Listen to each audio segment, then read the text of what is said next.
এই জনরার ফিল্ম ইন্ডিয়াতে একদমই unexplored. Hello everyone, welcome back to my channel.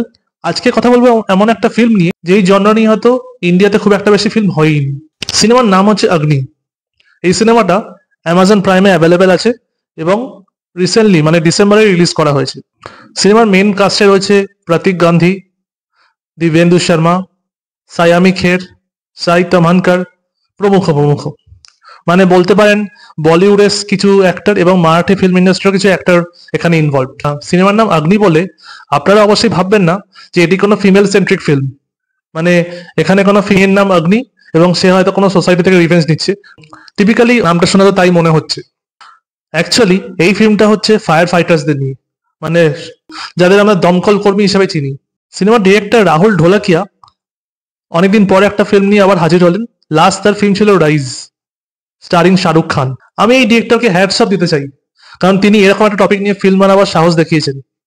এবং সত্যি কথা বলতে ইন্ডিয়াতে কিছু মালায়ালাম ফিল্ম আছে যেগুলো ফায়ার ফাইটার্সদের নিয়ে ডিল করে, এবং অনেক বেশি ফিল্ম হলিউডে আছে, কিন্তু বলিউড বা ইন্ডিয়ান সিনেমা অ্যাজ আ হোলে এরকম তেমন কোনো ফিল্ম নেই। সবচেয়ে আগে প্রশংসা করব ক্যামেরা অ্যাঙ্গেলস গুলোকে নিয়ে। হ্যাঁ, এখানে এমন ভাবে ক্যামেরা অ্যাঙ্গেলস এবং ড্রোন শটস ইউজ করা হয়েছে যা দেখে সত্যিই তাক লেগে যাবে।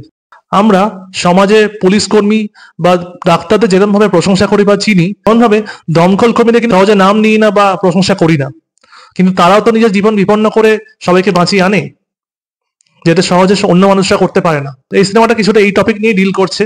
বেশি স্পয়লার দেবো না, তাহলে হয়তো সিনেমা দেখার মজাটাই আপনারা হারিয়ে ফেলবেন। এখানে যেহেতু প্রতীক গান্ধী একজন ফায়ার ফাইটার রোল প্লে করছে, তাকে নিয়ে অনেকটা সময় আমরা কাটাচ্ছি, এবং দিব্যেন্দু শর্মা একজন পুলিশ অফিসারের রোল প্লে করছে, তাকে বলা যেতে পারে সেকেন্ড লিড। এখানে দুজনের মধ্যে একটা হালকা টাসেল দেখতে পাচ্ছি আমরা, যেখানে দুজন দুজনকে সহ্য করতে পারে না, বাট এত ডিপ লেভেলও নয় যে হাতাহাতির পর্যায়ে চলে যাবে। কিন্তু লাস্টে যখন হাই রাইজ বিল্ডিং গুলোতে আগুন লাগার মান বেড়ে যাচ্ছে, তখন এরা দুজন একসাথে এসে একটা কেস সলভ করছে। ছবির সেকেন্ড হাফে আমার একটা ইমোশনাল দৃশ্য খুব ভালো লেগেছে, প্রতীক গান্ধী এবং তার ওয়াইফের মধ্যে। সিনেমায় যে ভিলেন তিনি একজন মারাঠি অ্যাক্টর আমার মনে হলো, এবং তার মোটিভেশন দেখে অনেকটা আপনার ব্যাটম্যানের রিডারের কথা মনে পড়বে।